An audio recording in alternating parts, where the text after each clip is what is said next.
I'm feeling it. I am feeling it.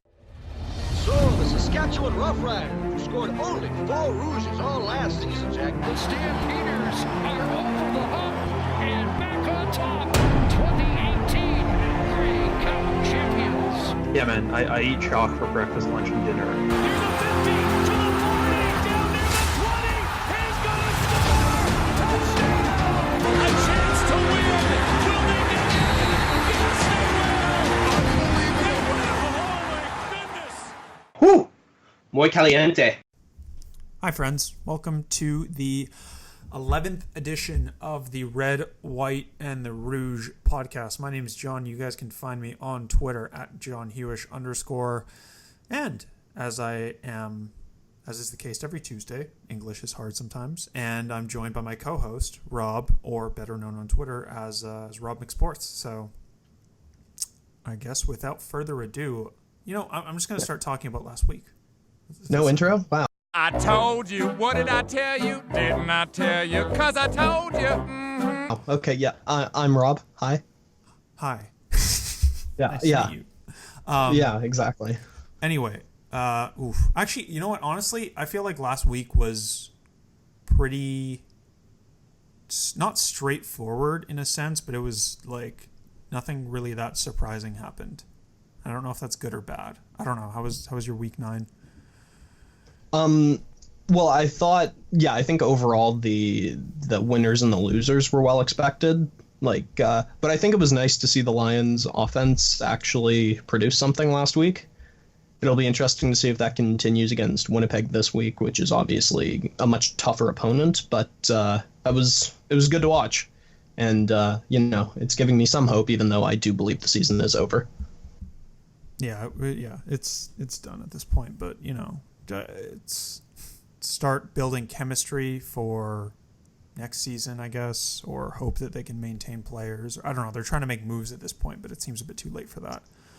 Yeah, they just picked up Sean Lemon, and as you guys know, I'm a big D-line fan. I think watching the D-line play is one of the most exciting parts of football, and they picked up Sean Lemon. He's going to make a big difference. He made a big difference last year. Yeah, it'll be interesting to see. But I got to say, in terms of CFL in general, I've got season tickets, as I've said before. I don't know if I want to go to another Lions game for a while. It is a big commitment. I think it's a big commitment to spend an entire evening doing that, to watch a team probably lose, and lose in a very disappointing way.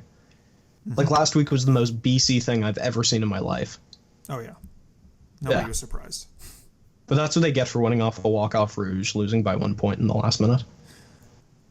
So from a DFS perspective, last week was basically the same shit as the week before. I had Romar Morris and Jeremiah Johnson, and surprisingly, if you rush a guy back from an Achilles injury, he might tear it again. So we've probably seen the last of Romar Morris in the CFL or in any professional football capacity. Yeah. Otherwise, what else? What else was good? What else was good about last week? I mean, we went 3. I think 1 again with the bets, so that's good. But fuck, the Riders, we had the -2.5, and yes. I think most books void that bet because. Oh yeah, we should talk about that. Well, the game was considered abandoned, but the CFL considered it final, but most books considered it abandoned, and the CFL has this weird rule now where if the game's after the midpoint in the third quarter, after an hour, they will call a game for weather, which seems ridiculous, and the BC game is a perfect example of that. You don't know what would happen in the last quarter and a half. Absolutely. And I think from a DFS perspective, I think it actually hurts some people. For example, I had Jeremiah Johnson. I actually made money last week. I didn't play much, but of the small amount I played, I did make money. But Jeremiah Johnson would have gotten a few more carries, no question. And the Montreal defense was playing relatively well. I think it's really disappointing. I expected that game to come down to the wire, and we lost it basically. And as well, it really hurt me John at least, with Cody Fajardo. Yeah, I think I had him in one of my lineups and Trevor Harris in the other, who produced 15 points. But Fajardo might have outscored him, actually. It was close, though. It was close. Fajardo had like 10 or 11? Yeah.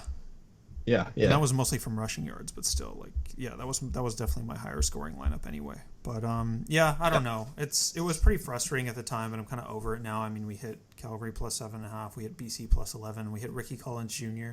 under 85.5 receiving yards. So it was a solid week again. But like I said, guys, with the contest sizes going down every week on DraftKings because of NFL preseason, there is no, well, I mean, your book might have a limit, but there is no limit to how much money you can win betting on CFL DFS going forward. So, speaking of going forward, let's start talking about Week 10. First game of the week, Thursday night. BC is in Winnipeg. Winnipeg are 11.5-point favorites, and the total in this one is 51.5. I'm okay to go back to Mike Riley here because out of the last 5 weeks, Winnipeg has given up 20-plus points to starting quarterbacks. And the 2 weeks they didn't give up over 20 points were against Jonathan Jennings, who's not a real quarterback, and when Jeremiah Mazzoli tore his ACL. So their defense, despite all the interceptions they've been having, has been good. So I like Mike Riley this week. Are you buying back into the Riley hype train?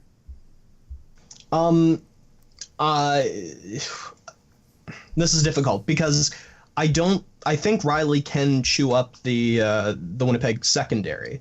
The big question here is, can the Lions O-line hold up and actually protect Riley for long enough that he can make significant passes? Last week, the O-line looked very good, the best it has all year. But the Hamilton D-line is good. It's definitely not great. And Riley was still getting rushed a solid amount. Winnipeg is definitely a step up in terms of defensive line. So it'll be interesting to see if the BC O-line can hold. If the Lions O-line does hold, I think Mike Riley's a smart play. But for me, that's a little bit risky. I don't trust that yet. Yeah, I mean, he got sacked 4 times still last week. But so, I mean, you're kind of relying on considering him. That's an improvement. I mean, it was 4 the week before.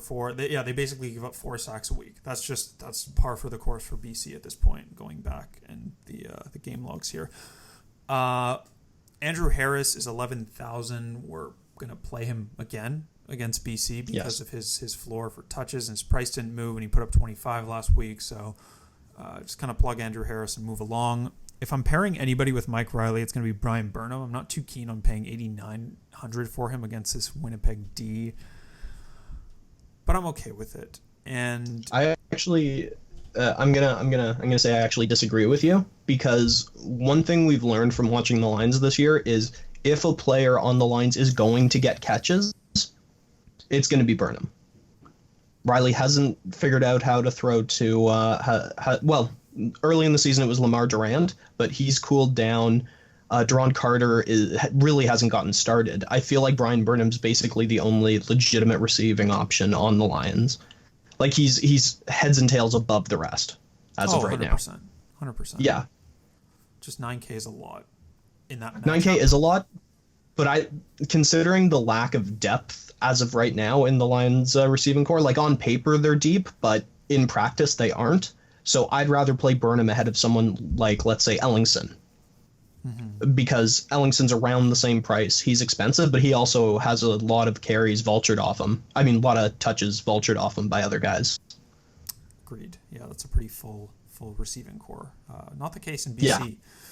Another full receiving core is Winnipeg, filled with just a bunch of mediocrity. Kenny Lawler, Drew Wolitarsky, Chris Matthews. I think any of these guys are honestly options at their prices. They're still priced pretty well, but I'm not like chomping at the bit to play any of them in particular. Yeah. What about you? I totally agree. It's also worth noting, because I know everyone knows our feelings about Matt Nichols. There is a bit of a controversy in Winnipeg right now regarding his play. They don't like how low his numbers have been, all that kind of stuff. So there might be a QB controversy brewing. I read an article about it today from in the province. It was quite interesting. Yeah, it's like all of a sudden when games are close, everybody realizes, wait a minute, Matt Nichols actually isn't doing anything. No, exactly. Bombers D is like 5,900. Honestly, if you can fit them in, the floor is great because you know they're going to get probably 4 sacks at least. but that's a pretty big price tag to pay for a D. So I think we can go elsewhere there. But I mean, if you have salary left over, if you're chasing value, not chasing, but plugging value plays in, then that's fine. Mm-hmm. Next game is Edmonton at Toronto. The total in this one is 49, and Toronto are 9-point home dogs. Trevor Harris is 10,200. Not too keen on playing Trevor Harris just because of the way this Edmonton offense is being run, and I don't know. I could talk about it for a while. I hate everything that they choose to do and everything that they choose to be, and why the fuck they run like a pistol draw play on 3rd and 1. Yeah. Why? Like, it's CFL tradition, dude. We've got week after week we talk about this. This is only Edmonton that's doing this. That's it. Every other team in the league has figured out, hey, wait a minute. If we do a QB sneak on 3rd and 1, the defensive line's lined up a yard back, we can get the first down. What's even crazier about it is they're not using their backup quarterback for those short yardage plays. No, they're putting Trevor Harris at risk. They're putting Trevor Harris, the friggin', excuse me, but soy boy. Like, he's a skinny, small man. Like, he's not a big guy. And he's not someone who should be running behind blockers to get the first down. Like, you look at guys like, I know I bring him up a lot, but Strevler, like he just pushes through. I don't understand why in the CFL they don't just do a snap directly to a running back. Basically right there and push forward, because Trevor Harris is probably the smallest professional quarterback in any league. Mm-hmm. And he's the one doing short yardage. It's weird. McLeod Bethel Thompson, he's only 9,000. He put up like 1 point last time he faced the Eskimos, and I don't think that's an exaggeration, but in his last few games, he's been putting up like 20 plus consistently. And this Toronto offense is kind of showing some signs of competency. So honestly, McLeod Bethel Thompson at 9,000, I think that's fine against Edmonton. I honestly have no reservations about playing him at that price, honestly. Yeah, I think it's risky, but I think if it does pay off, which it has been lately, it's a very good play. James Wilder Jr. returned to practice yesterday. He's 6,900. I think he comes with a very nice floor. You can get him with basically the receptions he gets and then the limited rushing upside, but still he's going to get like 13 carries. So he's in the range of 20 touches, and not many other players in that price range you can say that about. So like him, 8,800 though. That's pretty aggressive for CJ Gable. It's a lot. I think you just have a hate on for CJ Gable. You say very negative things every week. I played him last week. And you did play him last week. He had a crazy week last week. I just think when Gable's on, he's one of those guys where if you're not playing him, you're probably not going to make money.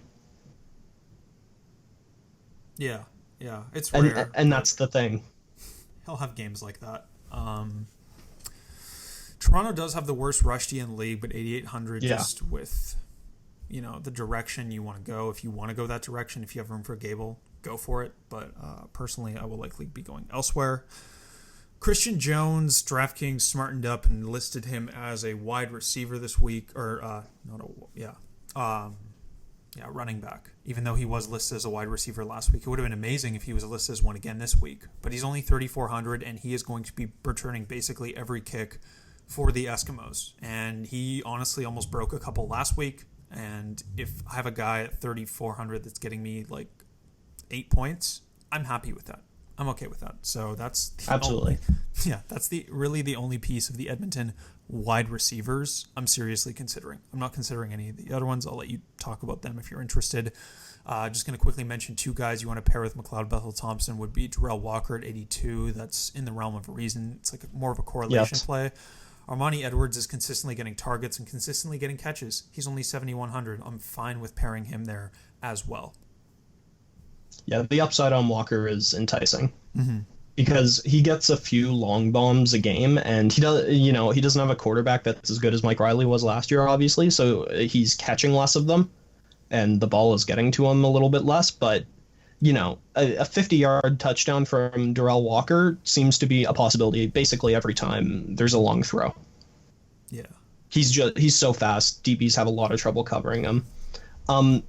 My piece of advice though for this game is whether you're playing Harris or Wilder, or I mean not Wilder, or Gable or Devaris Daniels or Ellingson, I think you probably want a piece of the Edmonton offense this week. They're considerably better than Edmonton. And it's either, for me, it's CJ Gable, because I think that no matter what, he's going to get touches. They might, if they're ahead in the game, they're still going to be running the ball with Gable. But I'm definitely not saying you should stack Edmonton, but I think you want a piece from Edmonton, right? Maybe you've paired your receiver with your QB, and then you have another receiver slot. Maybe grab an Edmonton receiver. That's how I'm thinking this week. My piece is Christian Jones. He's in my Edmonton. He is part of my Edmonton. Otherwise, I still think he should be getting chances to get the ball in on offense. I don't understand why his career is really not taken off in that regard. He's very fast. Well, I mean, they still have Shaq Cooper there, so he's kind of the running back too in Edmonton. That's true. So yeah, limited opportunities for him on offense. Yeah. Third game of the week, Hamilton is at Ottawa. Ottawa are 3-point underdogs at home, and the total in this one is 49.5.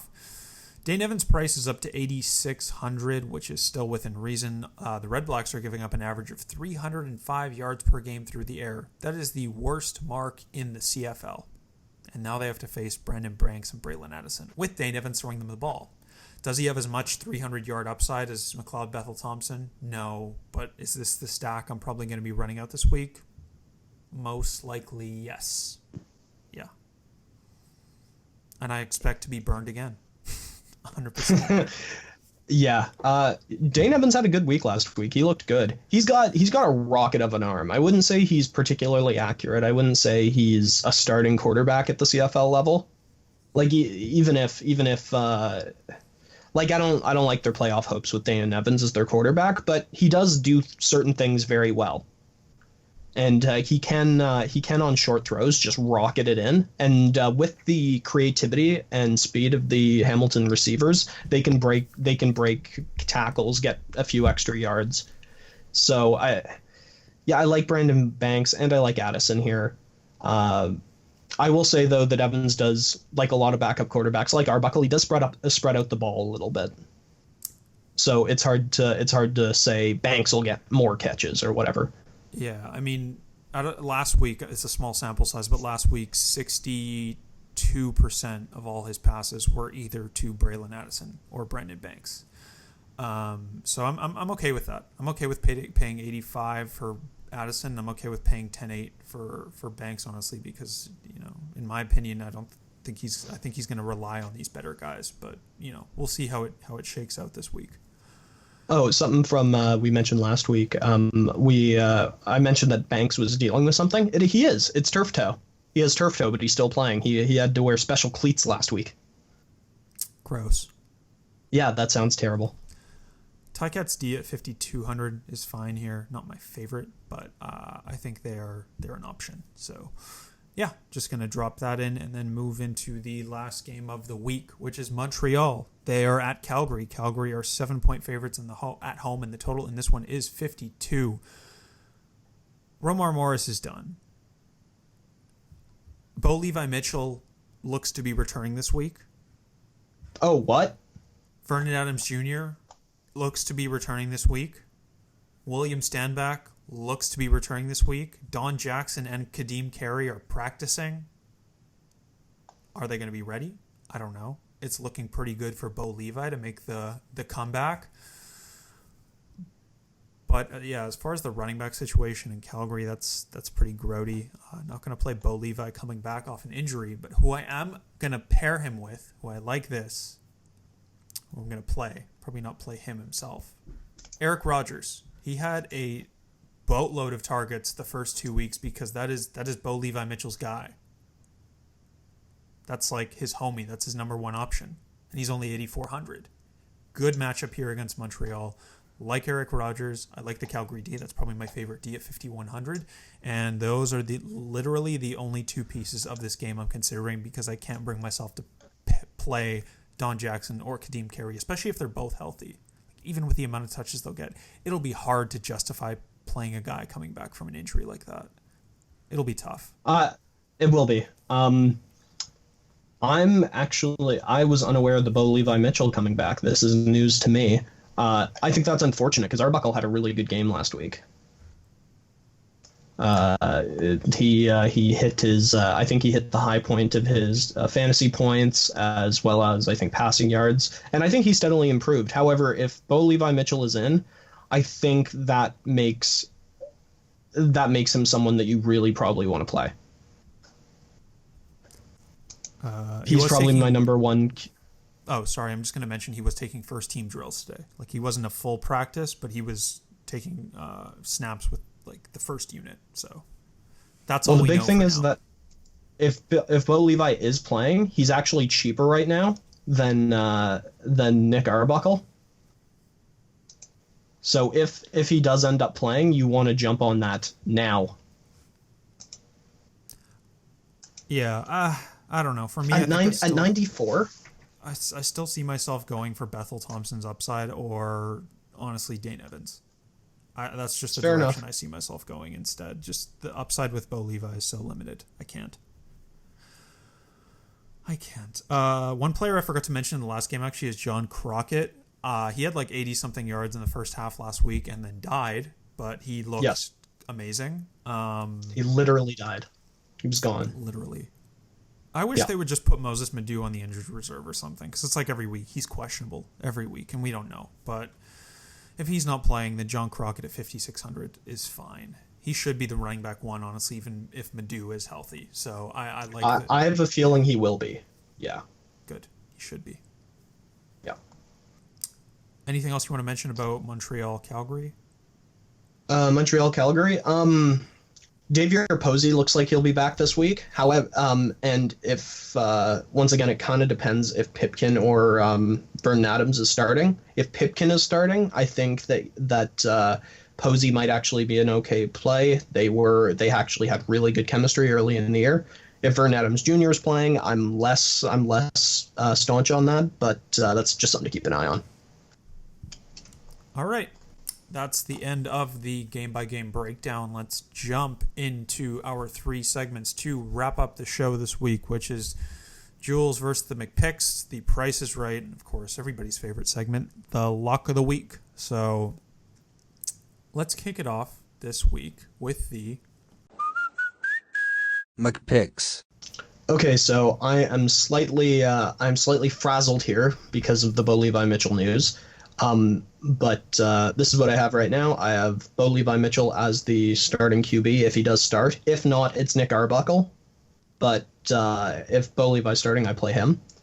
For running back, I have Andrew Harris, obviously. My first receiver is Devaris Daniels. At 7,000, I think that's a pretty good price. As the other receiver, I have Shakir Ryan, who's the kick returner for Montreal. He's put up significant points the last 2 weeks. He could easily return one for a touchdown, and Montreal will need it if they want to keep this game close. For my first flex, I have CJ Gable. When he's hot, and he's been playing really well.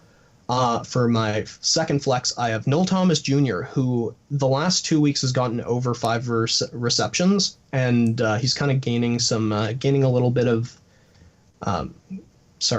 He's getting hot. There we go, and he's my flex. Oh my god, sorry guys. And then for my my defense, I have the Eskimos defense again. All right, time for the. All right, guys, this week for the Jules, we got Dane Evans at quarterback, Andrew Harris as my running back. Wide receiver 1 spot goes to Brendan Banks. Wide receiver 2 is Drew Wolodarski. I was deciding between him and Chris Matthews, and quarterback controversy brewing. I mean, if we do see some Chris Streffel, that bodes well for Wolodarski. It's everybody knows the roommate. The roommate narrative. Undefeated. Yes. Roomies. Flex 1 for me is John Crockett. Flex 2 is Christian Jones. And I have the Stampeders defense. So we'll see if I can improved to 9-1. Oof. Chilly. Yeah. It's at this point I don't care. Like, I had to. Do you know what? I'll just own it. But I will say, injuries this year have been very annoying, and we've had listeners actually reach out to us and say, like, "Oh my God, every week it's a new injury, and I'm getting 0 for someone." Yeah, honestly, at this point, we should just call it the Red, White, and the Injured Reserve podcast, because honestly, it seems like literally one of the guys that between us that plays every week ends up on the Injured Reserve, and that's not an exaggeration. I'm sure if you went back, No, every week. Yeah, it's pretty ridiculous. So, I am behind, and I own that. But you know what? I don't feel like it's been entirely due to fault of my own, but it is largely fault of my own. Anyway, ready for Price is Right? Yep. Let's jump into The Price is Right.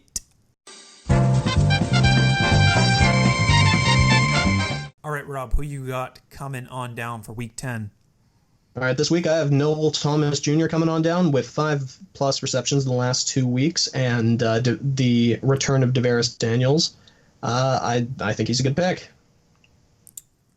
All right, I got John Crockett at 5,600. Like I said, if he's still in that starting lineup against the Hamilton Run-D, which has had their struggles so far this season, I would go there. Another strong Price is Right candidate for me was Eric Rogers. Obviously, he's a higher price guy, but if he has Bo Levi Mitchell throwing him the ball at 8,400, I am all about that action. So keep that in mind going into Saturday. I like that. Yep. All right, let's finish things up with the Lock of the week. Luck of the Week's been pretty hot lately. Not gonna lie. It has been. We've been good. Yeah. Yeah, and see, this is why I don't beat myself up too much for for some of the fantasy picks not working out due to injuries, because it's not like we're losing the lock of the week. Lock of the Week this week for me, shocker player wise, is Andrew Harris, and that's honestly I might just need to stop saying it because you guys already, I'm really already tired. know who it is. But I'm not betting on the Rough Riders this week because they're not playing, so can't bet on Cody Fajardo. I think my favorite line right now is Calgary -7 at home. That is assuming Bo Levi plays. That is honestly assuming. I'm okay with Vernon Adams Jr. being back. I'm okay with William Stanback being back. I just think this Montreal team will kind of come down from that high they've been on, regress to, closer to where we expected them to be. They're not going to be terrible, but I like that spread, a touchdown. There's actually, again, a lot of good ones this week, but I'll be posting my favorite ones up on Twitter for you guys come Wednesday. Rob, who you locking in? So for my player lock, I've got CJ Gable. I think it could also be Andrew Harris, but I'm trying to be different. My lock of the week is an elite running back, and Gable's an elite running back, and I don't want to just write Harris. Because, some people like to switch things up. Some people. But in terms of my gambling lock of the week, I had a lot of trouble deciding. I actually like 2 here, and I'll give you both. Why not? So I've got the Red Blacks +3. I actually kind of see the Red Blacks winning this game. I think they've been playing quite well, and I think their outcomes have been unfortunate compared to how well they've played. But I also think the Lions will... I also like the Lions +11.5 versus Winnipeg. I don't think Winnipeg is going to be winning by that much. I think they will win, but I don't see by over 10 points or over 11.5 points. Solid takes and solid logic behind them. Can't complain there. Yeah. All right, that's a good place to call it for episode number 11. Thank you guys very much for listening. As usual, you know where to find us on social media. You can reach out before this weekend if you have any questions. If not, best of luck, and we will talk to you next Tuesday. Goodbye. Bye.